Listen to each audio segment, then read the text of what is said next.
Hey guys, रिया study में आप सभी का स्वागत है। अगर आपने मेरे चैनल को सब्सक्राइब नहीं किया तो जल्दी से सब्सक्राइब कर दीजिए और बेल आइकन को प्रेस करना ना भूलिए ताकि आपको मेरे सारे लेटेस्ट नोटिफिकेशंस मिलते रहें। Welcome back guys. और आज मैं आपके लिए लेके आई हूँ ओड टू इवनिंग का पार्ट 2, जिसकी काफ़ी रिक्वेस्ट आई थी मेरे पास। तो देखिए, विलियम कॉलिंस की जो पोएम है ओड टू इवनिंग काफ़ी फेमस पोएम रही है। और कॉलिंस जो कि खुद एक बहुत ज़्यादा फेमस और रिनाउंड पोइट हैं। एक्चुअली जो ये पोइट हैं ये ट्रांजिशनल एज से बिलोंग करते हैं। देखिए, हर पोइट की अपनी एक एज होती है। ट्रांजिशनल यानी कि कहने का मतलब है ट्रांजिशनल एज एक मिक्सचर है रोमांटिक एज का और न्यू क्लासिकल एज का। देखिए, जो न्यू क्लासिकल एज है उसके भी कुछ ट्रेट्स यानी कुछ विशेषताएं इस पोएम में दी गई हैं। रोमांटिक एज की विशेषताएं भी दी गई हैं, तो उनसे मिलकर बनता है ट्रांजिशनल एज। यानी ट्रांजिशनल का एक और नाम है प्री रोमांटिक एज। तो विलियम कॉलिंस जो है ये प्री रोमांटिक एज के बहुत ही ज़्यादा फेमस पोइट हैं।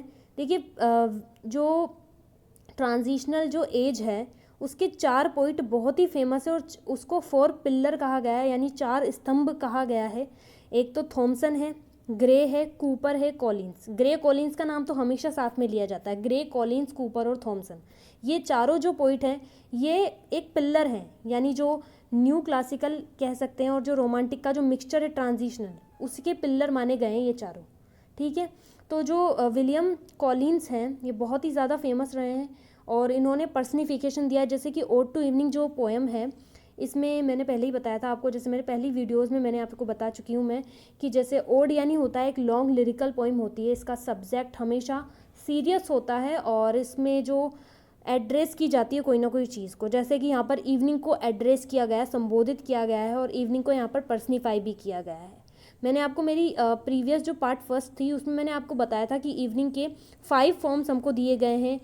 5 forms: chaste, eve, nymph, reserved, mad, composed, meek, staid, calm, votaress. तो ये 5 फॉर्म्स इवनिंग को रिप्रेजेंट किए गए हैं, उनको पर्सनिफाई किया गया है।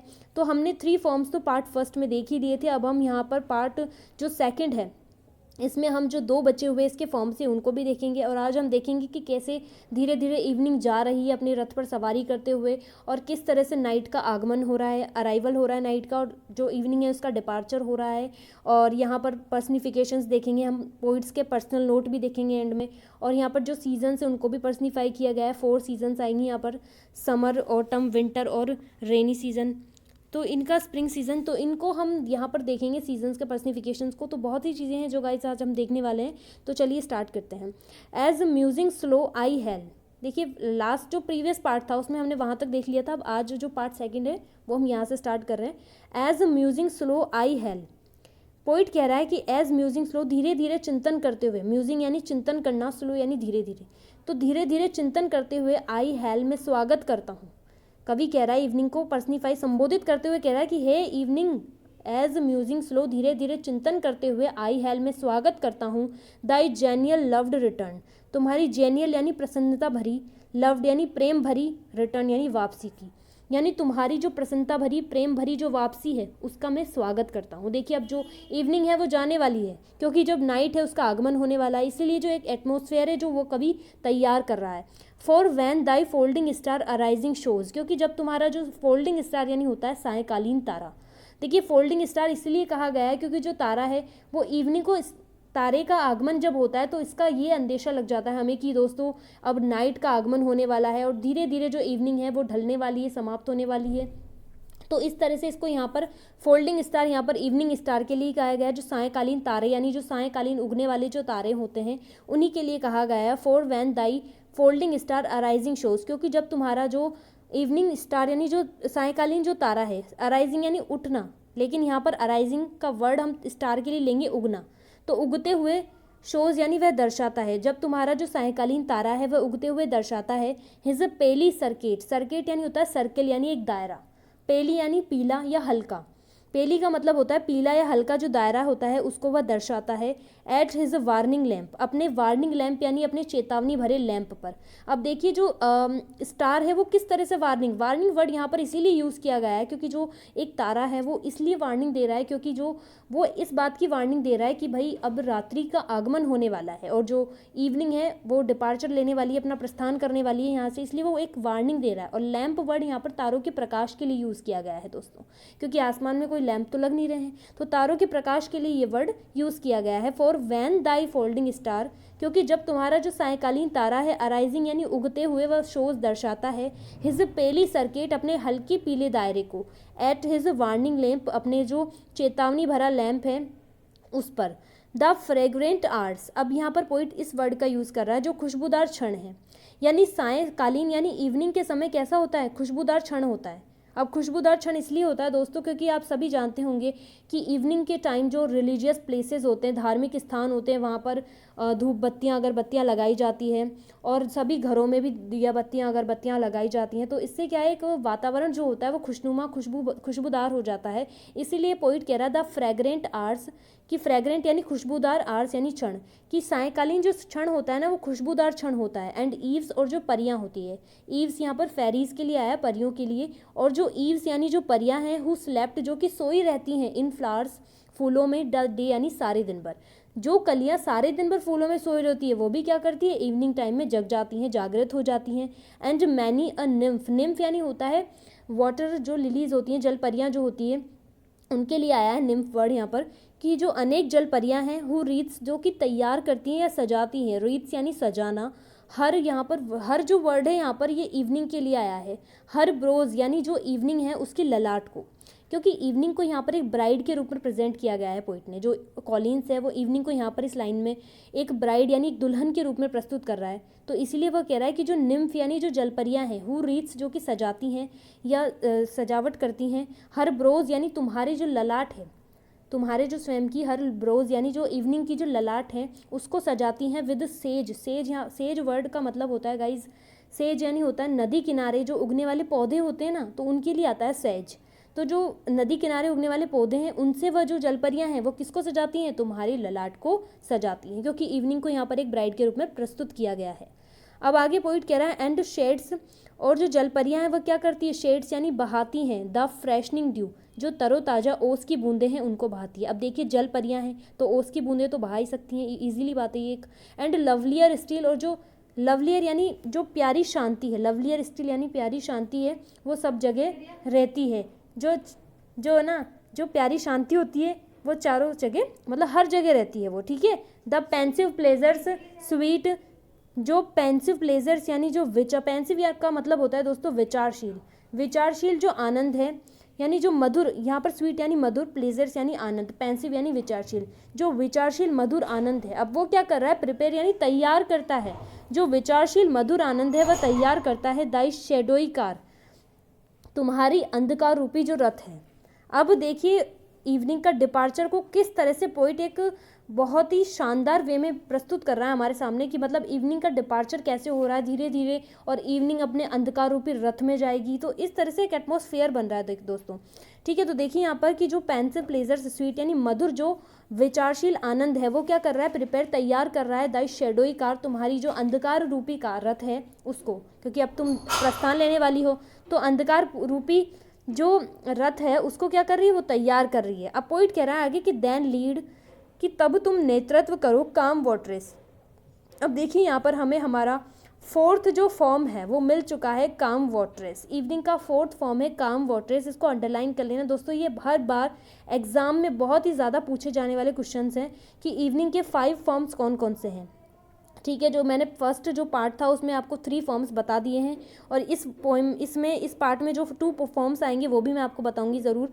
देखिए काम वॉटरेस ये 4th नंबर का फॉर्म है इसका, जो काफ़ी बहुत इंपॉर्टेंट पॉइंट है, ये बहुत इंपॉर्टेंट पूछे जाने वाला क्वेश्चन है ये काम वॉटरेस, ठीक है।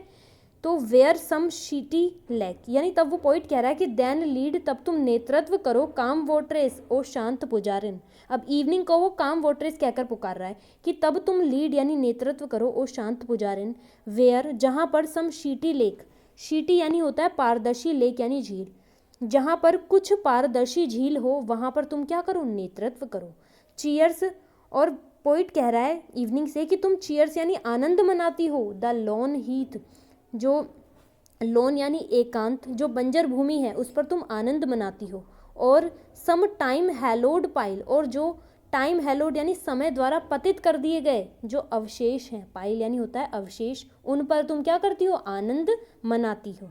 देखिए अवशेष, देखिए समय के द्वारा पतित कर दिए गए अवशेष का मतलब यही है कि देखिए जो अवशेष यानी जो बड़ी बड़ी इमारतें थी, मॉन्यूमेंट्स थे, वो क्या समय के द्वारा अब खंडहर बन चुके हैं, तो इसीलिए उनको एक अवशेष के रूप में बताया गया है कि जो समय के द्वारा जो पतित कर दिए गए अवशेष हैं उन पर तुम आनंद मनाती हो।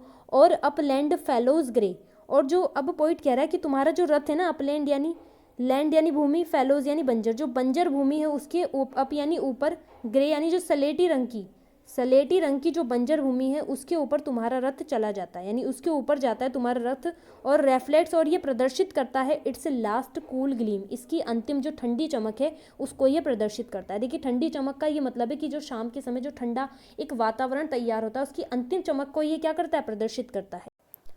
बट वैन चिल ब्लस्टरिंग विंड्स, लेकिन जब जो चिल ब्लस्टरिंग विंड्स यानी ठंडी जो तूफानी हवाएं हैं और जो तेज बरसात है वो फॉरबिड यानी रोक देती है माई विलिंग फीट, मेरी इच्छुक कदमों को, यदि जब वो रोक देती है ना मेरे इच्छुक कदमों को, तो पोइट एक इच्छा जाहिर कर रहा है यहाँ पर कि बी माइन द हट तो कवि कह रहा है कि काश मेरी भी एक कुटिया होती, that from the mountain side, की जो माउंटेन्स यानी जो पर्वत है उनकी तरफ से मैं क्या करता, व्यूज यानी देखता, वाइल्ड्स यानी जंगली दृश्य, जो वाइल्ड्स यानी जंगली दृश्य उनको मैं देखता, एंड स्वेलिंग फ्लड्स, और जो बढ़ते हुए बाढ़ के दृश्य हैं उनको मैं देखता, एंड हैमलेट्स ब्राउन यानी होता है कि जो छोटे छोटे गांव होते हैं उनको मैं देखता, एंड डिम डिस्कवर्ड स्पायर्स, और धुंधले दिखाई देते हुए जो कंगूरे हैं, स्पायर्स यानी कंगूरे या फिर मीनारे, उनको मैं देखता, एंड हियर्स, और कवि कहता है मैं सुनता, दियर सिंपल बेल, उनकी जो सामान्य घंटियां हैं।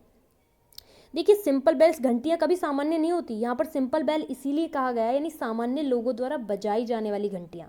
देखिए चर्च में जो घंटियां बजाई जाती है, इवनिंग टाइम में चर्च के में घंटियां बजाई जाती है, बेल्स बजाई जाती हैं, तो इसीलिए पोइट कह रहा है कि और मैं सुनता उनकी जो सामान्य यानी सिंपल यानी साधारण लोगों द्वारा बजाई जाने वाली जो घंटियां हैं उनको मैं सुनता, एंड मार्क्स ओवरऑल, और इन सभी के ऊपर मैं ध्यानपूर्वक इनको देखता। पोइट कह रहा है मैं ध्यानपूर्वक देखता हूँ, दाई ड्यूई फिंगर्स ड्रो, तुम्हारी जो ओस कणों में लिप्त अंगुलियां हैं उनको मैं देखता, ड्रो यानी खींचते हुए, धीरे धीरे, the gradual dusky well, gradual यानी धीरे धीरे, जो डस्की वेल यानी अंधकारपूर्ण पर्दा है, क्योंकि तुम्हारी जो अंगुलियां हैं, ओस कणों में लिप्त अंगुलियां, क्योंकि शाम के समय जो ठंडा मौसम है उसके कारण जो ओस गिर रही है, तो ओस कणों में लिप्त तुम्हारी जो अंगुलियां हैं उसको मैं देखता, धीरे धीरे जो क्या खींच रही है, अंधकारपूर्ण पर्दा। देखिए अंधकारपूर्ण पर्दा खींच रही है और रात्रि का आगमन ला रही है, यानी तुम जा रही हो और रात्रि का आगमन हो रहा है, तो अंधकारपूर्ण पर्दे को तुम खींच रही हो, तो उस पर्दे को मैं देखता। वाइल स्प्रिंग शेल पोर हिज शावर्स, अब देखिए यहाँ पर जो डिस्क्रिप्शन आ रहा है, यहाँ पर जो नीचे की 4 लाइन को छोड़कर जो ऊपर का डिस्क्रिप्शन है वो यहाँ पर दिया गया है, जो सीजन्स है उनको यहाँ पर पर्सनिफाई किया गया है। देखिए जो सीजन्स के नेम है वो यहाँ पर कैपिटल में दिए गए हैं, look at that, spring, summer, autumn and winter, ये जो 4 सीजन्स हैं इनको यहाँ पर पर्सनिफाई किया गया है, उनको कैपिटल में दिया गया है, इसलिए यहाँ पर इनको पर्सनिफाई किया गया है। तो अब स्टार्ट करते हैं। ये वाइल स्प्रिंग शैल पोर हिज शार्स, जबकि जो बसंत ऋतु है वह उडेलती रहेगी अपनी बौछारों को। देखिए बसंत ऋतु अपनी बौछारों को उडेल रही है, इसका मतलब यही है कि जो बसंत के समय जो हल्की हल्की बौछारें गिरती है ना, जो हल्की हल्की बरसात होती है यानी ड्रिजलिंग होती है, बूंदाबांदी होती है, तो उसी के लिए पोइट यूज़ कर रहा है कि जो स्प्रिंग है, बसंत। देखिए बसंत के मौसम में जब हल्का हल्का फरवरी का मौसम होता है और हल्की हल्की बौछारें आती हैं, तो उसी के लिए कह रहा है कि जबकि जो बसंत ऋतु यानी ये सब अपना काम करती रहेंगी, ये जो सीजन से इन पर कोई इफेक्ट नहीं हो रहा, कि जबकि जो बसंत ऋतु है इनका क्या मतलब इवनिंग के समय कैसा वातावरण होता है, यानी स्प्रिंग में इवनिंग में क्या होगा, समर सीजन में इवनिंग में क्या होगा, विंटर में क्या होगा, तो उसका तरह से डिस्क्रिप्शन ये दिया गया है। वाइल स्प्रिंग शैल पोर हिज शार्स, जबकि जो बसंत ऋतु है वह उडेलती रहेगी अपनी बौछारों को। एज ऑफन यानी जिसके लिए, ही वॉन्ट यानी उसे, जिसके लिए वह अभ्यस्त है, वॉन्ट यानी अभ्यस्त, जिस मतलब आदत हो गई है उसे, वो ये काम स्प्रिंग सीजन में जो इवनिंग होती है शाम के समय बौछारें गिरती रहती है, तो जिसके लिए वह अभ्यस्त है। And bath Dai breathing traces, और वह क्या कर देगी, बाथ यानी साफ कर देगी, दाई ब्रीथिंग ट्रेसेस, तुम्हारी जो ब्रीथिंग यानी, ब्रीथ यानी वैसे तो श्वास लेना होता है, पर यहाँ पर ब्रीथ यहाँ पर खुशबूदार के लिए आया है कि तुम्हारी जो खुशबूदार बालों की लटें हैं उसको वह साफ कर देगी। मीकेस्ट ईव, अब देखिए यहाँ पर फाइनल जो फॉर्म है इवनिंग का वो यहाँ पर आ गया है, मीकेस्ट ईव, जो ओ विनम्र देवी, ओ विनम्र देवी वो क्या कर देगी, बात यानी नहलाना होता है वैसे तो, लेकिन यहाँ पर है साफ करना, वह साफ कर देगी तुम्हारे खुशबूदार बालों की लटों को। While summer loves to sport, जबकि जो ग्रीष्म ऋतु है वह क्या करती है, पसंद करती है टू स्पोर्ट, खेलना। अब देखिए दोस्तों कि ग्रीष्म ऋतु खेलना पसंद करेगी, तो ये इसका मतलब ये थोड़ी है कि कोई ग्रीष्म ऋतु खेल रही है, यानी ग्रीष्म ऋतु के समय जो बच्चे होते हैं, खिलाड़ी होते हैं, वो क्या करते हैं, शाम को लंबे समय तक खेलते रहते हैं, क्योंकि ग्रीष्म ऋतु में क्या है, जो शाम होती है खूब लंबे 7-8 बजे तक की शाम होती है, इवनिंग टाइम बहुत लंबा होता है, तो बच्चे क्या है शाम को बहुत देर देर तक खेलते रहते हैं। इसलिए पोइट कह रहा है कि वाइल समर जो ग्रीष्म ऋतु है लव्स वह पसंद करती है टू स्पोर्ट्स खेलना, बीनीथ नीचे, बीनीथ यानी होता है के नीचे, दाई लिंगरिंग लाइट, लिंगरिंग लाइट यानी होता है धीरे धीरे जाता हुआ प्रकाश, यानी तुम्हारा जो धीरे धीरे इवनिंग, देखिए शाम के समय धीरे धीरे प्रकाश धीरे धीरे मंद होता है, तो धीरे धीरे मंद होकर फिर रात्रि आती है, तो धीरे धीरे मंद होता तुम्हारा जो प्रकाश है उसके नीचे क्या करती है, ये पसंद करती है खेलना, यानी बच्चे जो हैं वो खूब देर तक आराम से खेलते रहते हैं। वाइल सैलो ओटम्स, जबकि सैलो यानी जो पीली पतझड़ है, पतझड़ को पीली इसलिए कहा गया है क्योंकि ये एक सिंबल है, जो ओटम है, पतझड़ है, ये पत्तों का झड़ना है। तो देखिए पतझड़ में क्या होता है कि पत्ते झड़ते रहते हैं और चारों तरफ एक मतलब माहौल एक खुशनुमा नहीं होता जैसे स्प्रिंग में होता है, फूल खिलते हैं, लेकिन यहाँ पर जो ओटम को बताया गया है ये एक हैप्पीनेस का नहीं है सिंबल। तो वाइल्ड सैलो ओटम, जबकि जो पीला पतझड़ है ना, फिल्स दाई लैप, वह भर देता है तुम्हारी गोद को विद लीव्स, पत्तों से, यानी इवनिंग के शाम को समय जब ऑटम सीजन आता है तो शाम के समय क्या है, पत्ते झड़ते रहते हैं, तो बहुत सारे पत्ते गिर जाते हैं, तो तुम्हारी जो गोद है वो किससे भर जाती है, पत्तों से भर जाती है। और विंटर, और जब जो विंटर यानी शीत ऋतु जो है, yelling through the troubled air, yelling यानी होता है कि चीखते हुए, जो विंटर यानी जो शीत ऋतु है वह चीखते हुए, थ्रू द ट्रबलस एयर, जो ट्रबलस एयर यानी जो तेज हवा है, तेज हवा में से चीखते हुए क्या करती है वो, अफ्राइट्स, भयभीत कर देती है, दाई श्रिंकिंग ट्रेन, तुम्हारी जो सिकुड़ती हुई श्रृंखला है उसको क्या कर देती है, भयभीत कर देती है, यानी इतनी ठंडी ठंडी हवाएं चलती है सर्दियों में शाम के समय कि वो ऐसा लगता है मानो कि चीख रही हो जोर से, और हमारे अंदर बिल्कुल एक सिकुड़ती हुई श्रृंखला, यानी सिकुड़ जाते हैं सभी लोग। एंड रूडली रैंड्स दाई रोप्स, और वह क्या करती है, कठोरता से फाड़ देती है तुम्हारे वस्त्रों को।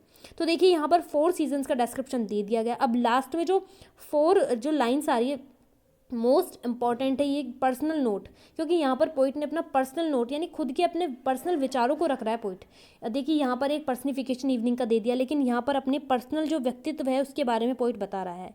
ठीक है, अब यहाँ पर स्टार्ट होगा पर्सनल नोट, ये 4 लाइन, सो लॉन्ग से लेकर और फेवरेट नेम तक, बहुत इंपॉर्टेंट लगा लीजिएगा। सो लॉन्ग, अब कवि कह रहा है कि मैं लंबे समय तक एहसानमंद रहा हूँ, यानी कवि कह रहा है कि सो लॉन्ग कि हम लंबे समय तक एहसानमंद रहेंगे तुम्हारे, यानी इवनिंग से कह रहा है कि तुम्हारे सो लॉन्ग यानी लंबे समय तक हम एहसानमंद रहेंगे, रिगार्डफुल यानी एहसानमंद रहेंगे, श्योर फाउंड, देखिए यहाँ पर जो श्योर फाउंड है, sure found beneath the sylvan shade, sylvan shade यानी जो तुम्हारे शांत प्रभाव है उसके अंतर्गत हम क्या करेंगे, एहसानमंद रहेंगे तुम्हारे। शैल फैंसी, और जो फैंसी यानी कल्पना, अब देखिए कल्पना कौन करेगा, कवि करेगा, शैल फैंसी कल्पना करते रहेंगे, कवि के लिए आ रहा है यहाँ पे कि जो कवि लोग हैं वो कल्पना करते रहेंगे। फ्रेंडशिप, जो मित्र हैं, मतलब शाम के समय, शाम का समय कैसा होता है, शांति वाला होता है, बिल्कुल एक मतलब बिल्कुल दिमाग एकदम मनोरंजित हो जाता है और शांति एक वातावरण होता है, प्राकृतिक वातावरण होता है। तो कवि कह रहा है कि शैल फैंसी, जो जितने भी कवि हैं वो शाम के समय कल्पना करते रहेंगे। मित्र जो है, फ्रेंडशिप यानी दोस्ती, यानी मित्र मिलते रहेंगे। साइंस, वैज्ञानिक आविष्कार करते रहेंगे। रोज लिव्ड हीथ, रोज लिव्ड हीथ यानी जो स्माइलिंग पीस, यानी सबके चेहरे पर मुस्कुराती हुई शांति रहती है, यानी इस समय ऐसा समय होता है कि जब सबके चेहरे पर शांति रहेगी। और दाई जेंटलेस्ट इन्फ्लुएंस ऑन, और तुम्हारा जो विनम्र प्रभाव है, तुम्हारे स्वयं का जो विनम्र प्रभाव है। एंड हिम्न, और हिम्न यानी यहाँ पर है कि जो तुम्हारा प्रेम है, हिम्न, और तुम प्रेम करती हो दाई फेवरेट नेम, तुम्हारे पसंदीदा नाम से। ठीक है, तो दोस्तों यहाँ पर जो 4 लाइन से पर्सनल नोट दिया गया है, तो पोइट कह रहा है कि कवि कल्पना करते रहेंगे और मित्र मिलते रहेंगे, और जो वैज्ञानिक है ना वो अपना आविष्कार करते रहेंगे, सबके चेहरे पर मुस्कुराहट रहेगी। और कवि कह रहा है कि तुम्हारा जो विनम्र प्रभाव है ना वो हमेशा हमारे दिलों में रहेगा, क्योंकि तुम शाम का समय एक ऐसा है इसको कभी नहीं भूल सकता, इवनिंग ऐसा टाइम है जिसको कभी भूल नहीं सकते। एंड हिम्न दाई फेवरेट नेम, और कवि कह रहा है कि तुम प्रेम करती रहोगी तुम्हारे पसंदीदा नाम से, यानी तुम्हारा नाम हमेशा जिंदा रहेगा, इवनिंग का नाम। ठीक है दोस्तों, अगर आपको ये पसंद आई हो तो लाइक शेयर और कमेंट ज़रूर कीजिएगा, और मेरे चैनल को अगर अब तक सब्सक्राइब नहीं किया होगा तो ज़रूर सब्सक्राइब कर लीजिएगा और शेयर करना ना भूलिए।